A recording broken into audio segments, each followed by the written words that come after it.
Hi viewers, మీరు నా వీడియోస్ని youtube.com/officetime అని టైప్ చేసి సబ్స్క్రైబ్ బటన్ క్లిక్ చేయడం ద్వారా మీరు నా లేటెస్ట్ అప్డేట్స్ మెయిల్లోకి పొందొచ్చు.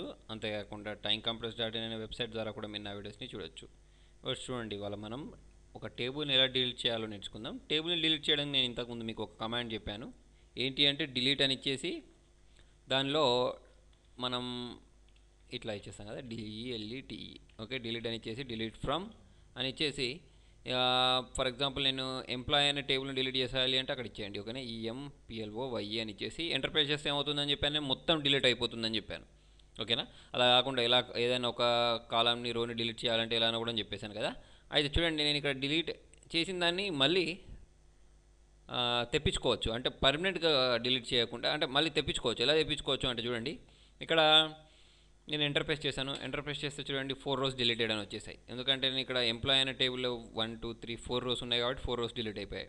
ఓకేనా, మీరు డిలీట్ అయిపోయినాయి, మళ్ళీ మీరు దాన్ని రిటర్న్ తెచ్చుకోవాలనుకోండి. అలాంటప్పుడు ఒక కమాండ్ యూజ్ చేసుకోవచ్చు. మీరు రోల్ బ్యాక్ ROLLBACK అని ఇచ్చేసి సెమికాలన్ అని ఇచ్చేసి మీరు ఎంటర్ ప్రెస్ చేస్తే మీకు ఏంటంటే చూడండి రోల్ బ్యాక్ కంప్లీట్ అని వచ్చేసింది. అంటే ఏంటంటే మీకు డిలీట్ అనే టేబుల్ మళ్ళీ వచ్చేసింది. ఆ కమాండ్ అనేది మీకు వెంటనే ఇస్తేనే ఇది జరుగుతుంది.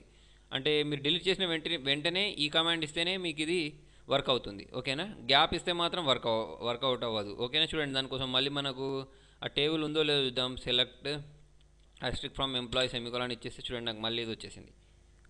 ఓకేనా, ఇలా మనం తెప్పించుకోవచ్చు అన్నట్టు. అలా కాకుండా మొత్తానికి పర్మనెంట్గా డిలీట్ చేసేయాలనుకోండి. ఓకేనా, దానికోసం TRUNCATE టర్న్కేట్ అని ఇచ్చేసి టర్న్కేట్ ఏంటి టేబుల్, ఏ టేబుల్ని డిలీట్ చేయాలి మనం అని అంటే టేబుల్ పేరేంటి ఎంప్లాయీ అని ఇచ్చేసి సెమికోలన్ ఇచ్చేసి మీరు ఎంటర్ ప్రెస్ చేశారనుకోండి, ఇప్పుడు మీకు ఇది మొత్తానికి డిలీట్ అయిపోతుంది, ఇక మళ్ళీ రాదు. ఓకేనా, చూడండి నేను ఎంటర్ ప్రెస్ చేస్తాను. ఎంటర్ ప్రెస్ చేసిన తర్వాత చూడండి టేబుల్ టర్న్కేటెడ్ అని వచ్చేసిన తర్వాత ఇప్పుడు నేను మళ్ళీ ఇక దాన్ని సెలెక్ట్ * ఫ్రమ్ ఎంప్లాయీ అని ఇచ్చేసి ఎంటర్ ప్రెస్ చేస్తే చూడండి నో రో సెలెక్టెడ్ అని వచ్చేసింది. అంటే ఆ టేబుల్ అనేది మొత్తం పర్మనెంట్గా డిలీట్ అయిపోయింది. ఓకే, ఇలా మనం డిలీట్ చేసేసేయచ్చు అన్నట్టు. ఓకే, తర్వాత మనకి ఇంకా వేరే టేబుల్స్ కూడా ఉన్నాయి కదా. చూడండి ఎంప్లాయీ అని కాకుండా ఎంప్లాయీస్ అని ఇచ్చేసాను, కానీ నేను ఇచ్చేసి ఎంటర్ ప్రెస్ చేసి చూడండి నాకు ఎంప్లాయీస్ అనే టేబుల్ కూడా లేనట్టుంది, దాన్ని తీసేసినట్టున్నాను. సరే, ఇంకొక టేబుల్ కూడా ఉంది మనకు స్టూడెంట్ అని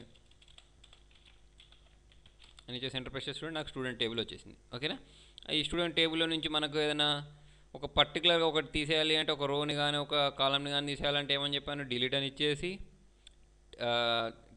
టేబుల్ పేరేంటి అంటే స్టూడెంట్ వేర్.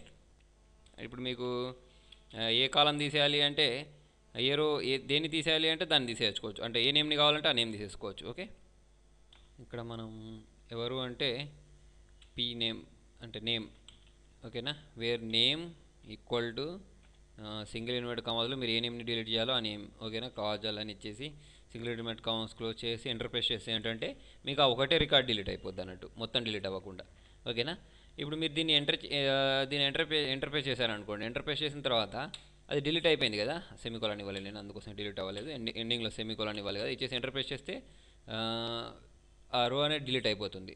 ఓకే, అయితే దీంట్లో మీరు కమిట్ అనే కమాండ్ యూజ్ చేయొచ్చు. కమిట్ అని టైప్ చేశారనుకోండి, COMMIT అని. ఈ కమిట్ అనేది యూజ్ చేయడం వల్ల ఏంటంటే మీరు డిలీట్ చేసింది మళ్ళీ తెచ్చుకోవడానికి వీలుండదు.